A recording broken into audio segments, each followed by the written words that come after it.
because of Paul Brown, the Browns coach. He was innovative. He advanced the game, much like Newt Rockne. Now, the Browns had an unstoppable offense, and Coach Brown was the first to film the opposition and break down the film. Cleveland played a sophisticated style of football with precision passing, and one of their best weapons was the big screen pass to big burly Marion Motley.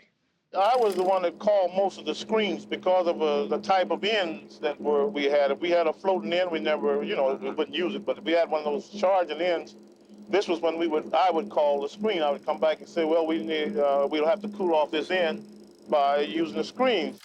The Cleveland Browns won the All-America Championship 4 straight years, but then the league folded, and 3 of the teams then merged with the NFL, and that included the Cleveland Browns. And the very first game of the 1950 regular season pitted the Cleveland Browns against the Philadelphia Eagles. They were the defending NFL champions, by the way. And for years, the NFL had disparaged the rival league. Even one of the owners actually said, the worst team in our league could beat the best team in their league.